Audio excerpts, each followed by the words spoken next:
Welcome, everybody. Really happy and excited for today's live stream. So thank you for joining us. I see Zia and Captain are here. That's awesome. We expect some great questions as usual from those folks. So I have a very special guest here today. Not only do I have Vince Brisebois with me and Maddie, my partners in crime on the community team, but we're joined, and our guest of honor today is Michael Wagner from ipolog.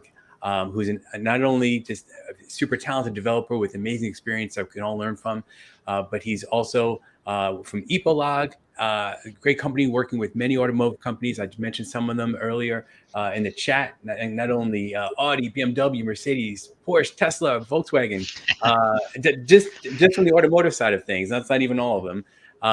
And also most recently, SyncTwin.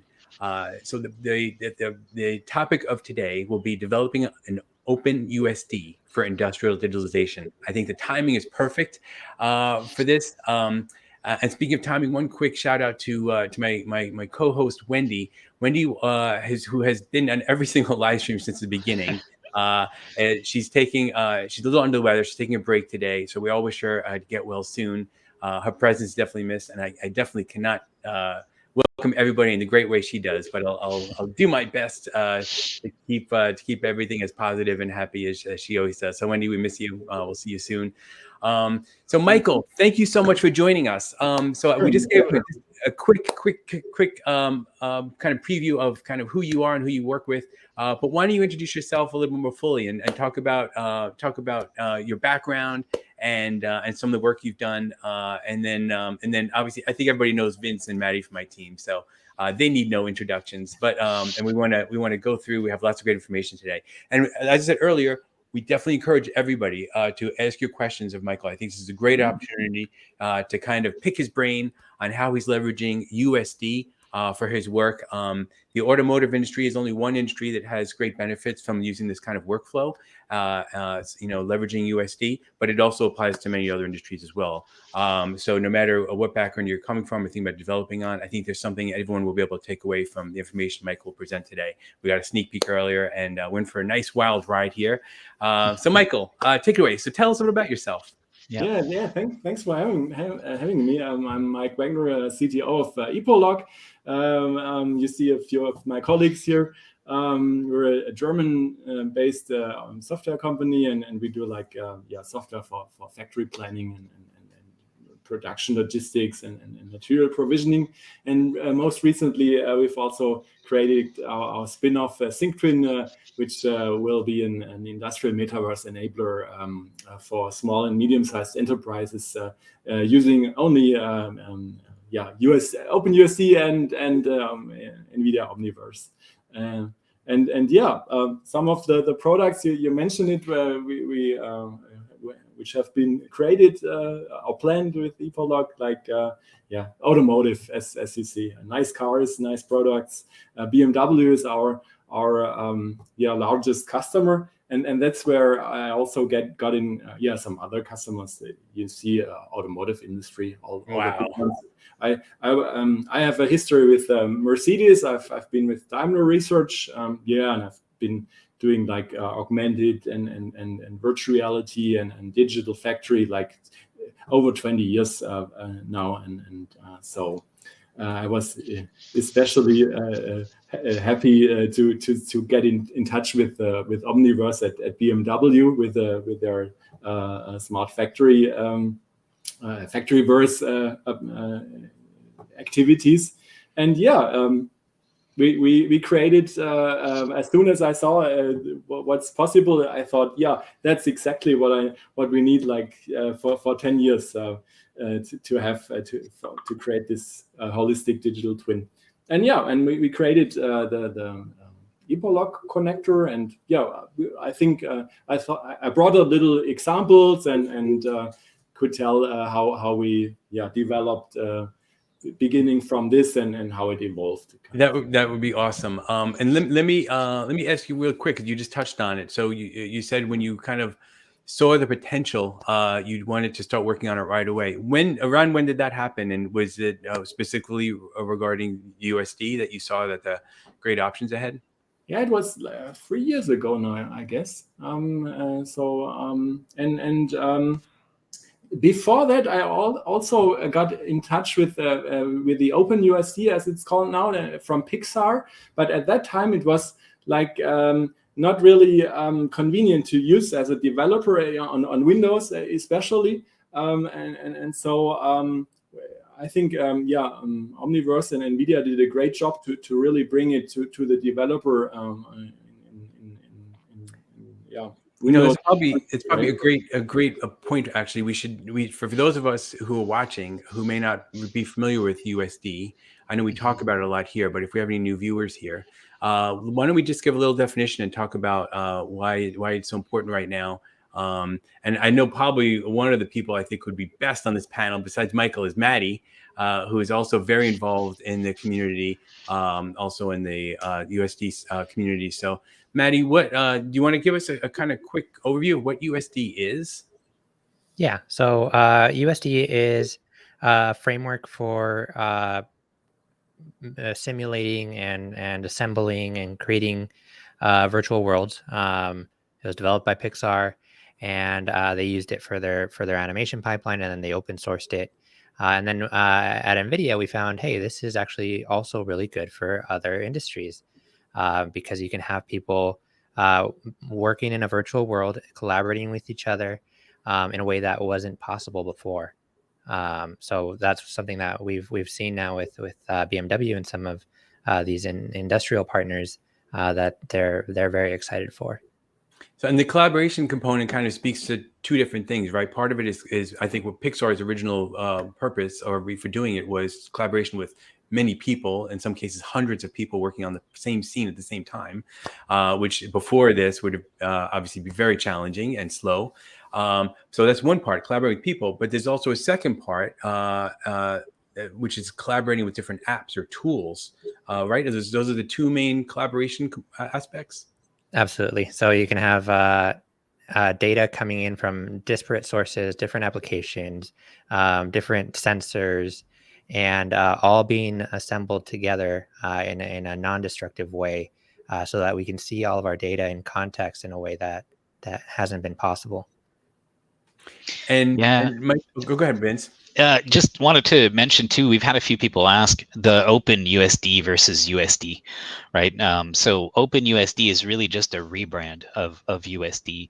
It's still run by Pixar, so you'll see both words kind of being used interchangeably. OpenUSD is just kind of the new official name for that framework. Yeah, and we think it's great if everyone who's doing any kind of work with USD, tag OpenUSD on your social media posts, and you'll see a lot more great discovery happen and sharing among that community. So, and with Michael, with you, so you showed your team earlier. You have a pretty good sized team there. Did USD kind of change the way you guys work together as a team, and did it enable you to kind of do things that you weren't able to do before? For us, not yet, because it's just starting with the connector, and so internally we have still our own format. So that's but yeah, eventually we'll change that. But as you mentioned with the Pixar animated movies, there are also like huge virtual environments and scenes, and that's exactly what you have in a digital factory as well. And these different domains working together. As in Pixar, you have your simulation guy, you have your modeler for the persons and the elements, right? And as you see here in this picture, for example, we've got several domains in the factory as well, because the environment and these pillars, that's the BIM people, and this material provisioning is the logistics people, and here this is an assembly line of the motor. These are different people, the assembly planners, right? And the engineering is also another domain and group, and everybody has to work together, and that's and as you said, Maddie, in a like a non-destructive way, and building up on each other and integrating. So that's really where it comes together, right? Yeah, and in film production, it tends to be more sequential, where someone builds this, then it goes to the next step, then the next step, then the next step. But here in a digital twin, you have all these live elements coming in from different places at the same time, right? The people doing that assembly are doing things in parallel. And so it's not a question of importing something and then keep going. It's all these different sources, all live, all feeding off each other and being modified constantly, which is really a difficult thing to do. You really kind of needed USD to be able to be able to harness all these different layers and all these different complex inputs. And what would you say to Zia's question here? Is it best to do twinning from scratch with new factories, or can it be done for factories that already exist? How does one measure, weight, and effectively digitize real-world assets at scale? It's a great question. I'm assuming and I'm hoping that you don't need to build a new factory from scratch to be able to leverage digital twin, but you tell me. Right. No, it's exactly that you've got a new factory that's greenfield. That's basically not so often. So you normally, and especially in the German automotive industry, you have old environments. You have not much space and have to integrate new things in where it has place, and you have to really coordinate and if you have build a factory from scratch, it's you have got more space, but have still I show here what I say, you've got different reality layers. So you have this you have both sequential and parallel activities, and everything has to integrate into this one model in the industrial metaverse. And so you've got your observed reality, what you scan, basically what you run around in your factory and do scanning and see how it looks now, right? That's one layer.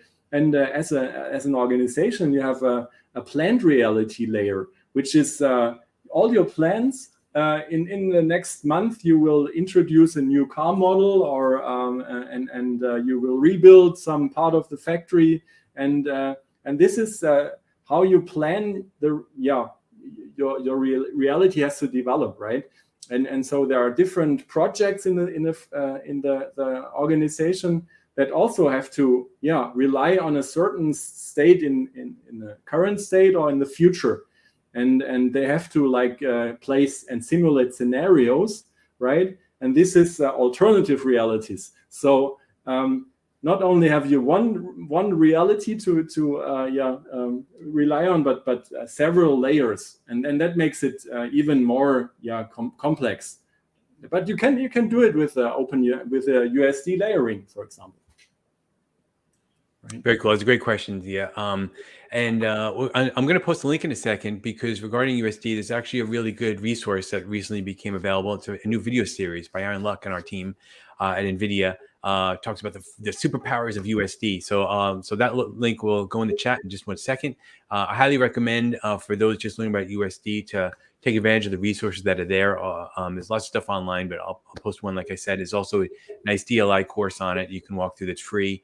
And really gives you a really nice overview step by step on what it is and how you can leverage it. Okay, so let's get back to ipolog and SyncTwin. So how does USD factor into digital twins? It's really all about the data sharing and the back and forth that needs to happen to make a digital twin a true digital twin, right? Where it's actually right, exactly. You have to integrate everything into one common and holistic digital twin here, as you can see here, a little view, right? And so I thought I just show how we push our share of this environment, which is material provisioning and logistics, into this holistic digital twin. And here, what I've got is ipolog, right? So it's an expert tool which is used for material planning. So we say, okay, at this station we've got this material, this rack, and we optimize the location and how the workers have to walk and stuff like that. And then we can say, okay, now I want to push this with our Omniverse connector to the nucleus. And that's what also like BMW does, for example, with their the material zone planner pushes it to the nucleus. Before I show it, I just have a little slide. So that's our material planner. It just says, okay, I need this element here, a new rack, right? And then he pushes it to this environment. And you see, it's not as we see in a minute. It's just a specification. So what we need as ipolog, we say, okay, we need a rack with 3 shelves. And so I just push this button, right? And now I've pushed it to the nucleus, and I've opened it already in Create. And this is what I've pushed actually. So you see, it's not highly realistic, but it will get there, because the more important part is the metadata, which we see here.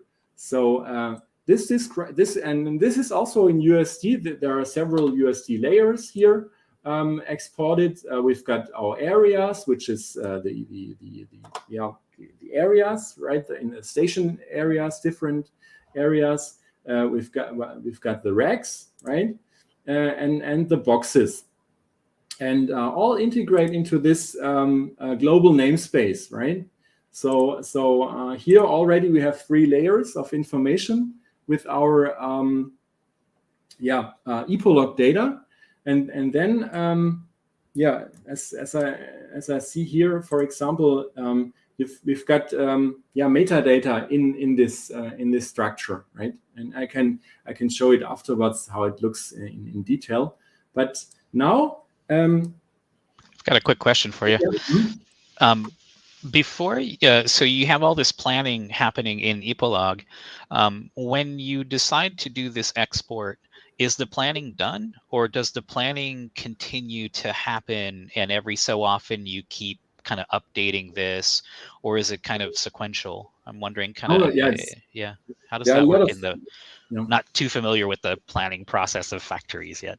No, a factory is a living organism, I'd say. There each day there is some change, right? And planning is continuously going on.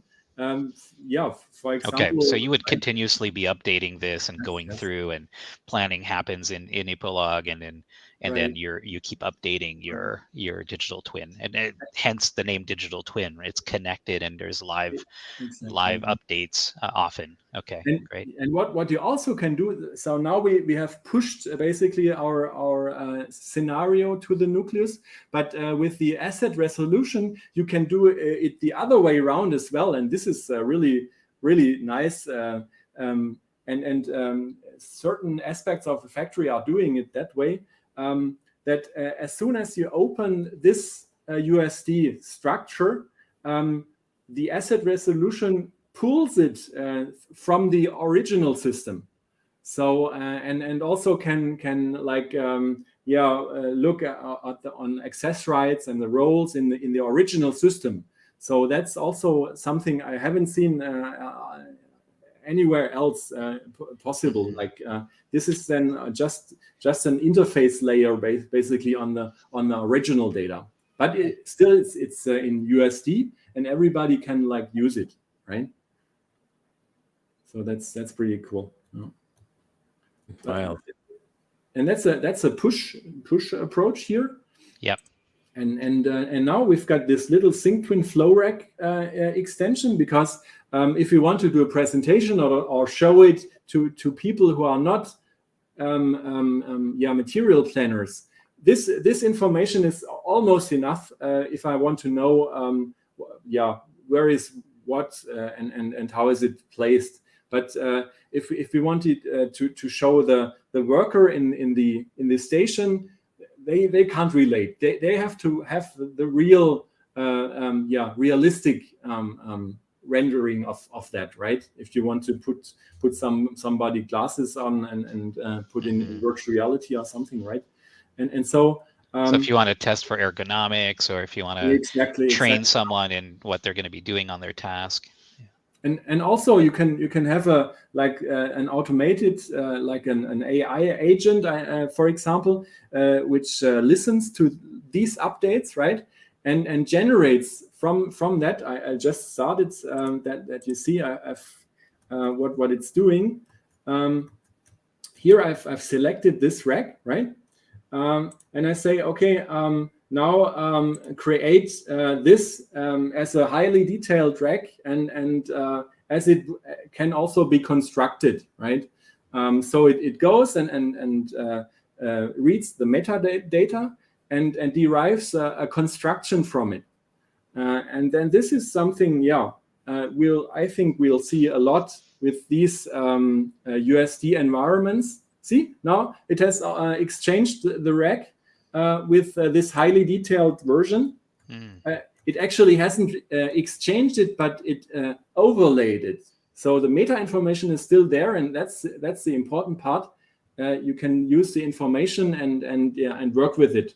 And I can give this, for example, because it's really like it follows the construction rules at this customer, right? And you can give this to the construction guy who actually builds these racks, right? And he can pull out the USD and generate a bill of materials, for example, because the metadata says, okay, it's this part of this supplier, and you need like 4 of these parts, for example. Right? So it's a customizable rack system, and you're just instantly creating the bill of materials from the planning, very rough shape, right? It was just basically the dimensions and that's pretty cool. And this highly detailed version isn't required for the expert doing the planning, right? And everybody has the right representation of this asset in this case. So and everybody can contribute, right, and participate in this holistic digital twin, and think that's a really good thing, yeah. And then these parts, are these parts that ipolog makes, or are these off-the-shelf parts you get from a different vendor, and you created an extension using their components to figure this out? That's actually from Eatem parts. Okay. That's a German manufacturer which is used by this customer, basically. But yeah, I mean, you can. Yeah. So you're helping them to a certain extent as well, because you're taking their components and automating the use of them, or creation of these custom parts. Cool. And this is an example of the I call it an industrial metaverse approach, because you have seen basically now our car company is here, the OEM manufacturer, and we've got equipment suppliers, right? But the product of the supplier is also a product and has a digital twin, and they have their environment for manufacturing as well, and so it's highly interconnected, everything, right? And that's that's the importance of USD, and being able to have everyone's very unique, complex components come in and have them all work together in the same environment. Yeah. Yes. And the ability to also exchange meta information, and that's something still in progress, like this semantics in USD, to really say, okay, what's the actual attribute and the meta information I need for a certain use case, right? I think, Maddie, you know it as well, right? Yeah, I think that's where the USD community, the domain expert, we want those folks to come in and tell us how do you want the data structured, so that we can all speak the same language within USD and work together. It's a great question. Another great question from Zia here. I'll put it on screen for everybody. But how often is the USD architecture updated? And how does that work? What type of data is stored? You mean the USD architecture in terms of BIM modeling, or like the structure of the USD elements? Yeah, I think USD itself is kind of open-ended, right? You can add to it your own custom data into it, and so I would assume, Michael, you have your own planning data, metadata that's going into that USD as well. And then if you've used Omniverse before, you can select an object, you can go down into the raw properties, and then you'll see all of these properties that are, they're not standards, they're just conventions that people have kind of come up with, and so the more manufacturers and more companies adopt USD, the more we'll get to better conventions, right, where everyone can share. But there are some pretty standard things, like physically based materials have very numbers based in reality, so those things can interchange well, and same for physics, mass, things like that. But for BIM data, I think I don't know if there's conventions yet, or if there's multiple. There probably are. For BIM data, there is IFC, for example, and there are efforts in ongoing to map IFC to USD, also with NVIDIA help. So this is one thing, and there are also different efforts to standardize the semantics for industrial domains. The administration asset shell of the German industry, for example, they create like different descriptions for how to describe certain elements of the industrial environment. Having an open format and that's extendable is really key, and I think that's where we're seeing that mass adoption of USD because of the benefits we've talked about before, the layering, all of this stuff that's just really critical. But also, as people flock to USD, we'll probably see more convergence. And that's really important to have a common understanding on the attributes of these elements.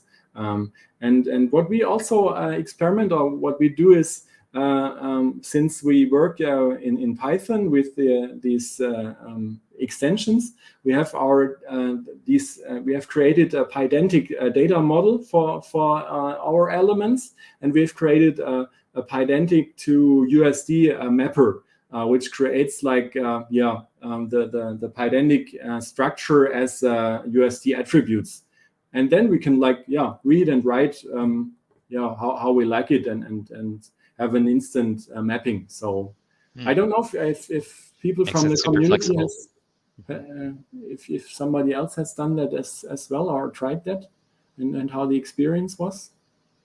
We'll see if anyone post anything about that. Maddie, do you know of anyone else doing nope, Python conversions, I guess, or no, not pydantic. I think we use it. It's part of our Omni services, our kit services, but I haven't looked into that too closely.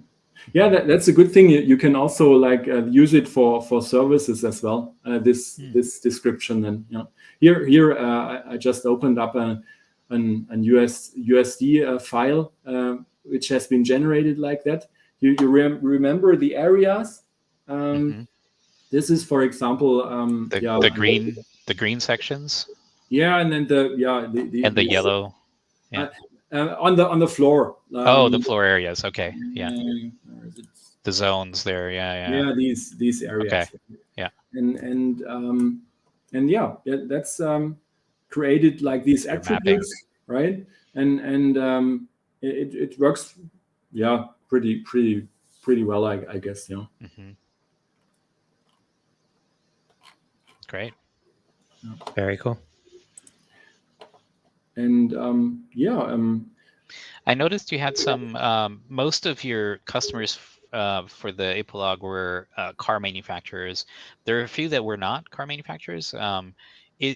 Is it that factory planning for automotive is just one of the most complex?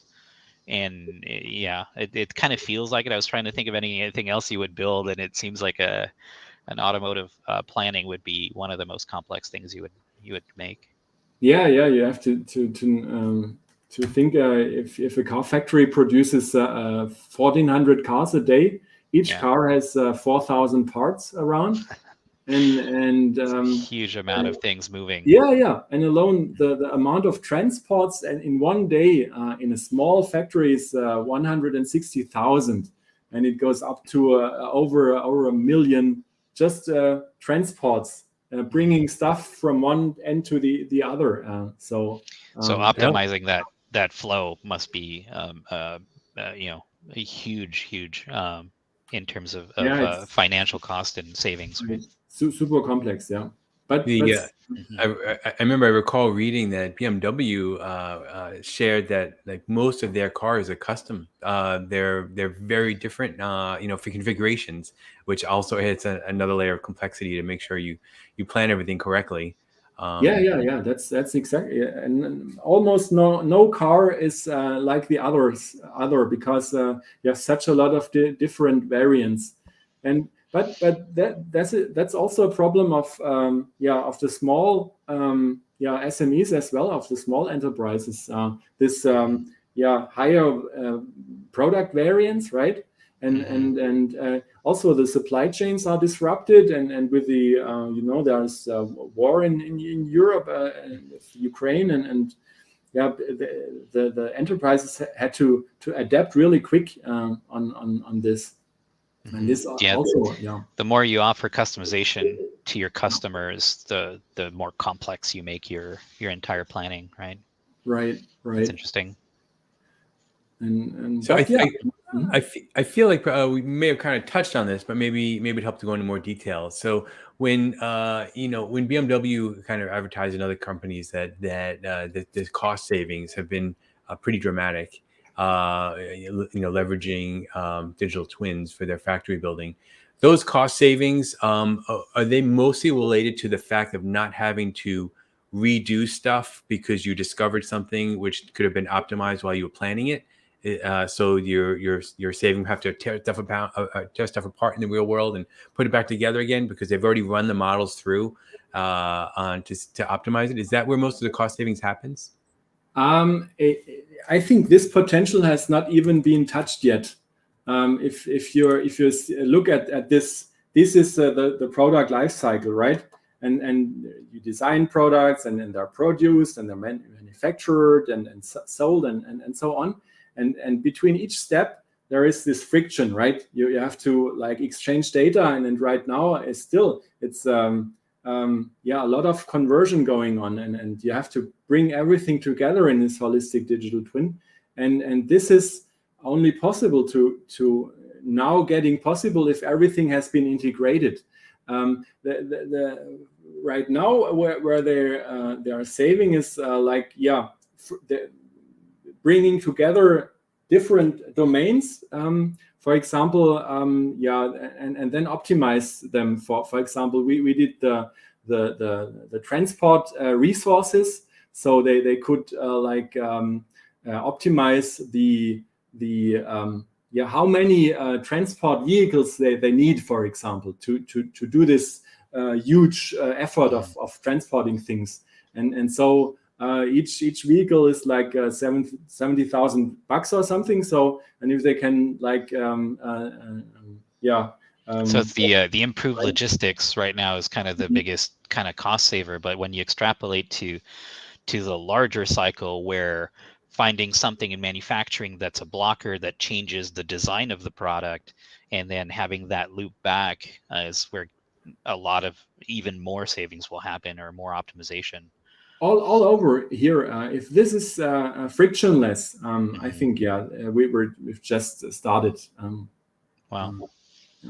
So it's a good comment in that we talked a little bit about in the pre-show coming in from the chat. Someone's asking if the automobile companies are hiring right now, if it's kind of progress in research with the Omniverse platform.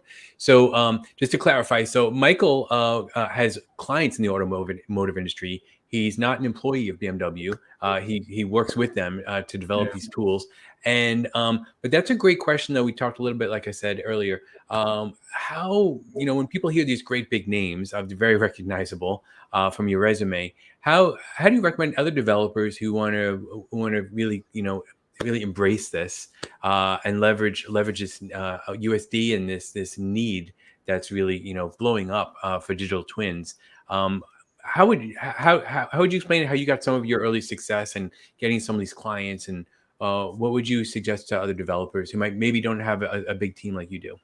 Oh, you don't need anything. Like, you just download the Omniverse and get going with the examples, and then there is a template to get started with creating your extensions. I just have here some extensions which are also public domain. We've released them, and that's also how I started, and with a great work Maddie and all you guys do with the community resources. I think that's awesome. Just look into the code. Everything is like lying there as open source, basically, right? There are lots of resources to start, and just try and improve, right? Mm-hmm. The other thing we talked about earlier, that's great advice. Renan is, aka Papa Chuck, is suggesting that people come over to the Omniverse Discord server, which is also great advice. We have an amazing community there, including Renan, who really goes out of their way to help people, especially people just learning and getting started. So please leverage Discord. We also have forums, but that's really more for technical support. Go to Discord for more community focused support on your projects or ideas or next steps on stuff. I think it's a great resource. Yes, Vince. Yeah, so Michael, you created these extensions under the name SyncTwin, and you've shared these, and we saw a couple of them. There's that kind of parametric shelf unit. There was another one just to fill buckets with stuff, right? It makes sense. Simple, but something that you kind of need. And then the plans, and then you have I think the forklift is actually run by IoT. You have an external data changing the location. They're all amazing examples. And so these extensions you built from scratch on Kit and shared with everyone. But then you ended up creating an entire app, right? Down the road. Exactly. And so I think some who might be new to Omniverse, there's Kit, which is kind of this core that you can build things for. You can build extensions, which are tools, like these tools that you could see here, and you can share those. If you go into any Kit-based app, so any app that's built on Omniverse Kit, you can go into Window Extensions and search for them. So there's kind of two buckets there. There's an NVIDIA bucket, which you see here, and then there's a third party on the right where you can go and search for things that are shared. And so you see ipolog selection information there, SyncTwin tools. So you can start building these cool tools and share them with the community. And it's a great way to get noticed, to have people reach out to you. It's a really, really cool way to start. And then eventually you can build an entire app out of the tools that you've built. And that's kind of taking your taking Kit, putting extensions together, building a custom GUI, and then wrapping that into a whole app. There's also a template for that, and it's pretty straightforward. I'd love to see more about it.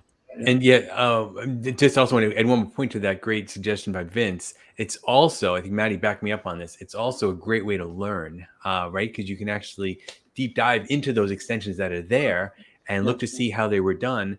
And it's a great way. We see a lot of people kind of leveraging the stuff that's on there to kind of build new stuff and take it's all very accessible. That's probably when I think Michael told me on an earlier live stream that the documentation is a great way to learn, but also go into the stuff that you can actually access right from the launcher in terms of the extension. So yeah, just showing us. As a developer, I see this symbol. You just click open in VS Code, and boom, it opens your extension, right? And every extension, and then you just see how did these guys do it, and yeah, there's lots of inspiration on that as well. And you can do this with the extensions that we ship as well, right? Not just the things that are third party. So, Omniverse is a development platform. Everything that's there, and there's a reason we call them foundation apps.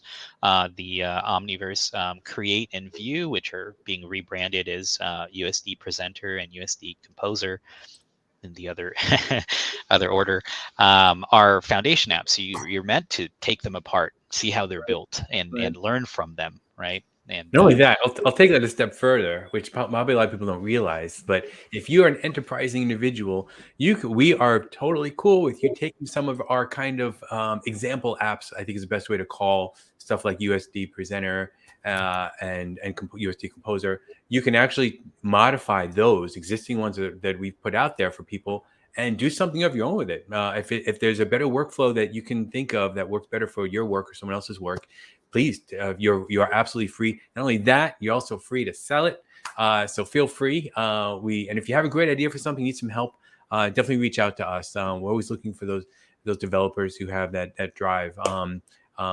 Speaking of developers with drive, so Michael has, as a result of his work and wanting to kind of help small, mid-sized businesses kind of leverage the needs for digital twins. He created this great naming company, or app, I should say, called SyncTwin. So can you tell us a little bit about what SyncTwin is and how it evolved and how people can kind of leverage it? I'm just starting it. As you mentioned, it's an app based on Kit. It's basically the extensions you saw before, but with bundled together, basically. Yeah. So here we've got the flow rack planner as well, and we see now that we've worked with these OEM, the big large companies. They have their own department for digital twins or digital factory, and the smaller companies they haven't they have people do use PowerPoint or Excel, and we wanted to enable these companies to get going with the industrial metaverse as well, and so we thought, what can we do to help them based on Kit and Omniverse to bring them faster to this to these possibilities of holistic digital twins. And that's awesome. That's why we created the SyncTwin app, right? Yeah. And, so I think that this making it accessible to everybody is so smart and helpful. So let's see what you got here. And everybody, keep your questions coming in the chat. But we're trying to keep up with them. Let me see. You even got login. So this app, I can see icons I've never seen before on the left side. Those are that toolbar that you've probably created yourself. You've created your own layout with the main viewport, and then this toolbar on the right with these images and steps, super easy to follow. Yeah, right. Yeah. That's exactly the thing. You can really do nicely with this the app template as well. Yeah, customizing it to the workflow that your customers need. Yeah. Right. Portal. Have to use the right password as well. So let's see if that works out. Login maybe, and also what I wanted to show just before. This Kit template doesn't only is a template, but it also provides testing test coverage. So you can create test driven your projects, which is really really wow. neat, right? And That's cool. so what we created is I still can't log in, so I have to share it. While Michael's doing that, Vince, right? we have a pretty big update coming. Speaking of Kit, I know we haven't, we don't have a specific date nailed down, but it's fair to say it's imminent. Like Yeah. days, not weeks and months. So that's a pretty big step up, isn't it? Matt, you also Yeah. that's too. Yeah, I think one of the big things that has been a challenge in the past is we had a lot of apps that were kind of built on sort of different versions of Kit. A little bit. We had a few kind of tentacles out there. So there's some tools in Machinima that were not in Create and View, and they were kind of a little bit disparate. And I think what's happening with this next build is we're consolidating everything on one version of Kit. And so it's going to make it a lot simpler for all of the extensions to be able to run in any of the apps, right? So so you'll see a functionality like, for instance, the XR, where we had Create XR that had VR XR in it. You'll be able to use that as an extension, so that you can load it up in USD Presenter or USD Composer or any app you make. And so I think there's been huge effort to kind of consolidate everything and bring everything to one platform. You'll hear us say Kit 105, right? That's kind of the new Kit platform 105 that's coming out, and makes extensions easier to build and share. It's a really nice big upgrade on kind of the foundation of Omniverse. Yeah, and improvements for building apps, like the one that Michael's showing today. So look forward to that. And all of this is free to developers. Right. There was no charge for making the SyncTwin app from NVIDIA. Not only that, actually, there's no charge for if you make an app and sell it. You could sell it for whatever you want. NVIDIA does not involved in that at all. We really encourage and want to support people who want to leverage USD and develop on the platform. So there's no financial cut to NVIDIA in that at all. So please, it's a great opportunity, I think, especially now. Seeing what Michael's doing, you can see what the possibility is. Okay, so I have to show it from the video. I can't log in right now, but see now, so it should be happening. I've got a floor plan, and that's what I've got with PowerPoint. So I uploaded that and analyzed it, and I'm creating USD structure out of that with this. Now I've got areas to which I can plan with, and also I've got this. If I stop this, I can show you the example. For example, here I've got this pillar column grid, right? And also I can put like viewpoints just with PowerPoint, because PowerPoint everybody has, right? And with the SyncTwin app, I can then use this and use NVIDIA templates basically to create the complete environment for that as well. Now I say, okay, I want to show the environment, right? And I use the elements That's the fabled create art button that everyone wants in digital content tools, right? Yeah, and it's just it's the modular factory, right? Components that we provide. Exactly. And then I can use Excel information about the process and the activities the workers are doing. That's I'm going to show in a second. And I instantly have this feeling of I'm in a factory, right? And it has the right dimensions as well. It's amazing. Yeah. So now I'm uploading the Excel and I can create like the workers. I use worker components as well from the templates. Create like the the worker paths and the positions where the process will start. And then I can import the production program, which says, okay, I want to produce these kind of products in my stations. And everything is like imported into USD and combined and layered, and then we can get the complete view on our operation. So. Wow. That's amazing. With and again, different sources, right? From PowerPoint to Excel. Where does the production stuff come from? Is that a different application, or? Oh yeah. That's the in the maybe SAP or like a production planning tool. Or there a lot of small companies also have their own custom database or access thing, or like whatever.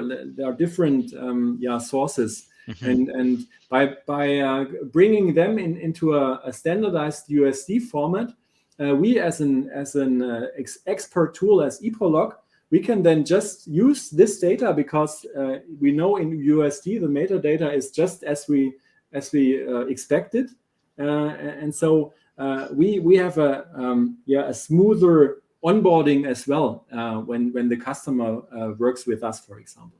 Right? We have a question from Zia, which is really interesting. And in what ways is XR and AR used for this type of workflow? And I think we had an example in the BMW video showreel where we show someone kind of looks like a robot in someone in an armor, and a little cart. And in XR, you can have someone that's in XR or VR looking at the task, and you can plan ergonomics. So they're kind of saying, okay, I'm going to take a part from here and I've got to put it here. Where should the tool be hanging? Where should I be taking the part from?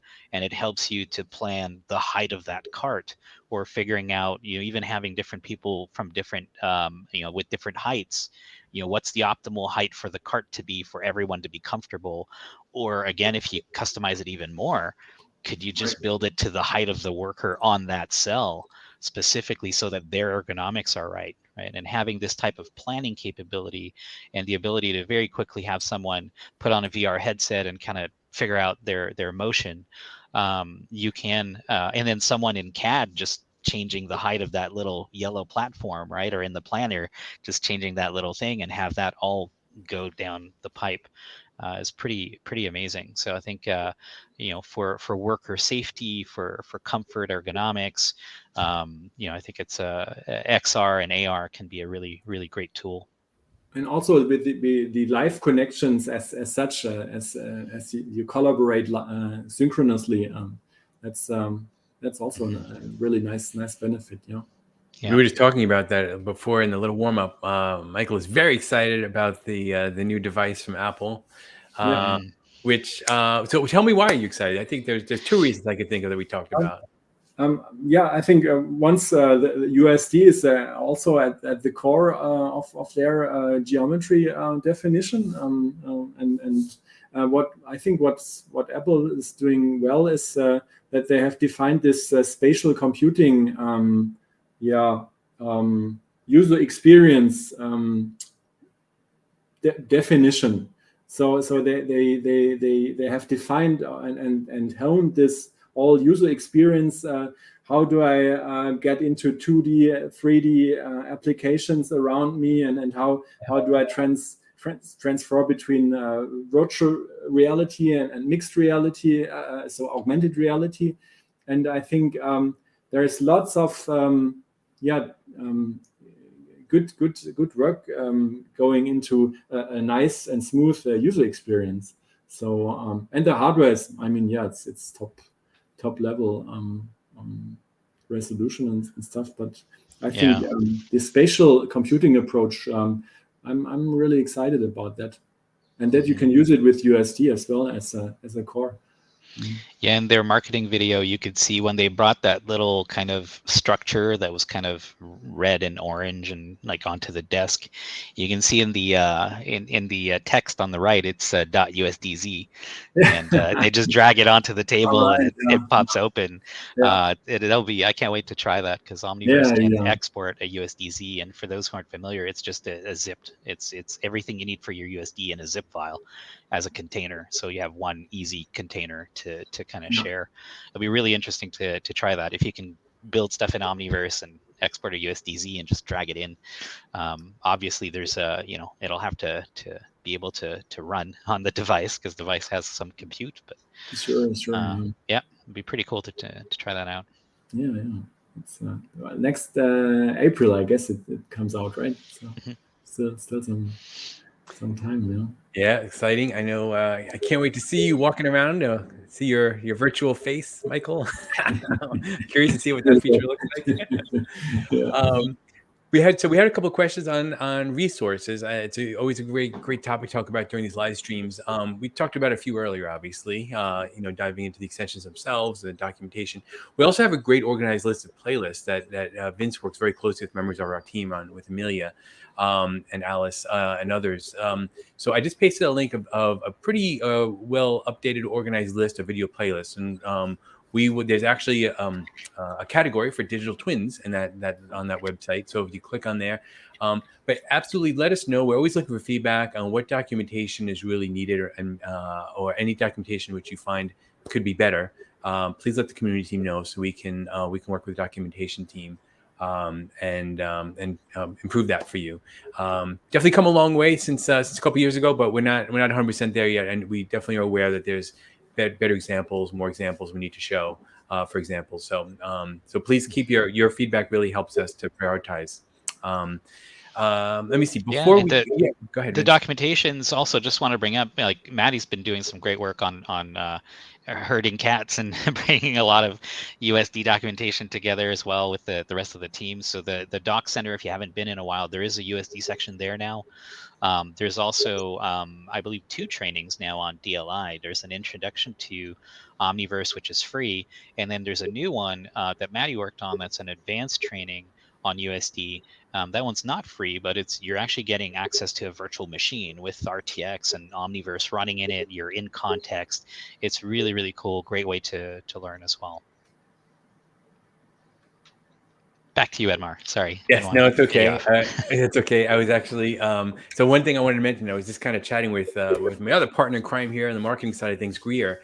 So there's a very big event coming up. I think NVIDIA has actually been approved for more papers than ever before at SIGGRAPH. Really, really exciting. As many people who know NVIDIA well know, this is a very tech research-focused company, and SIGGRAPH is a super exciting conference for us. We will be there. When I say we, actually, I will be there. Vince will be there. Maddie will be there. Are you going, Michael? No, I know it's kind of far for you. It's LA. Yeah. But there'll be a great number of NVIDIA employees there. Maddie, you're actually going to be working with workshops, correct? Yeah, we'll have a USD workshop lab. Awesome. I'm going to post that. So the web page I'm going to post to the chat in a second is our SIGGRAPH page from last year. So I know that already. However, if you refresh that link, I'm not supposed to say when it's going live, but if you refresh it tomorrow, you will see an updated content for what's happening at SIGGRAPH. We're just putting all the finishing touches on that. So that page will be updated tomorrow. You'll be able to see the full schedule. The keynote information, I think, will be very special. I don't know, Vince, if you know anything about the keynote you want to share, or no? I actually don't. I actually don't know. I'm not hiding lying. Secrets. Yeah, he's not lying. There's actually a very few people who know what's exactly going to be shared there among the team. So we're always very excited about these events as well. But it will be great. It's just happening in August in LA, and we are going to be. Vince actually worked on a nice setup. We're going to try to do some recording. We may not be able to broadcast live, but we'll see if we can swing that. It really depends on a couple factors on tech there. But we plan to actually record some interviews and chats with partners and developers. So long way of saying, if you are going to SIGGRAPH, please get in touch with me, edmar@nvidia.com. We'd love to set up a time to meet with you. I'd love to learn about what you're doing. I believe we may have one or more ambassadors there from the community. So there might be a chance for us to get together. So it should be a lot of fun. And then I also wanted to mention that 48 hours from now, the clock is ticking. Our community challenge, Set the Scene, is ending. I posted a link in the chat for that. We would love to see how you're leveraging all of the great apps from great companies and USD and Omniverse into your environment scene. Anything you've done that leverages USD, we'd love to see it. Put it on social media with the Set the Scene hashtag. Also submit it to the Omniverse Gallery. I'll paste that link in a second.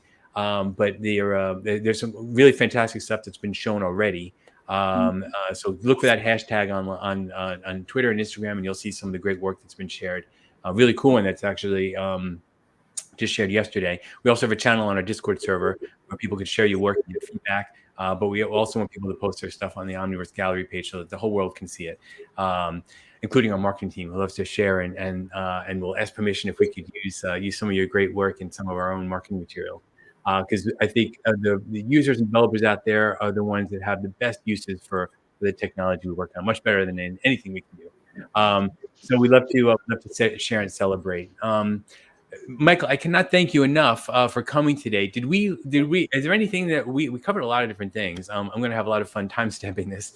Do we miss anything? Anything that kind of you wanted to mention that we didn't get out of the way during the stream? You might mention the Industrial Metaverse, the Hitchhiker's Guide to the Industrial Metaverse, doing a live cast as well. Yeah, so Michael just did this yesterday. This was episode number 5, I think. He's doing them every couple of weeks. Yesterday, he had NVIDIA's Paul Cutzinger on, as well as another NVIDIA teammate I haven't met yet. But you're doing every 2 weeks. You're doing a sit down and you're exploring. So tell us a little bit about that series and how people can follow it. Yeah. We just talk about different aspects of the industrial metaverse. This time, yesterday, we talked about generative AI and how it relates and can be used, and in the context of the industrial metaverse. And the episode before was about the Vision Pro headset and all different aspects and how to get hands-on and get going with the industrial metaverse. Where can we go to see that? On LinkedIn, and it's if you search for Hitchhiker's Guide to the Industrial Metaverse, you're gonna find it. Also in the ipolog or SyncTwin.ai, there are links. Yes, if anyone's connected with me on LinkedIn, there's only a few Edmars as far as I know. But if you look me on LinkedIn, Edmar NVIDIA, you'll find I recently posted about it as well. I also want to give a big thank you to our great community members that participated in today's live stream. We hope this is a great resource, informative to all you and your development efforts. Please, if you're interested in coming on a future live stream, if you have a great story you want to tell about your development leveraging OpenUSD, please do. And if you're sharing work online, definitely try to use the OpenUSD hashtag to encourage visibility among all the developers in the world that are also in doing that type of great work. We've been getting some great comments, a lot of thank yous going across, not only from the chats, but also I see my DM private messages are blowing up right now. So everyone really loved this stream, which is great. Michael, I know it's late for you. Typically after a live stream, we try to hop over to Discord for a few minutes. If you can make it, great. We'll be in, so that's awesome. Thank you. We're going to be in community room number 1 on the Omniverse Discord server. It's Omniverse. It's discord.gg/NVIDIA Omniverse. We'll hang out there. If you have any questions for Michael that you couldn't ask during the stream or something we missed, please come to the Discord server right now. We'll head over there.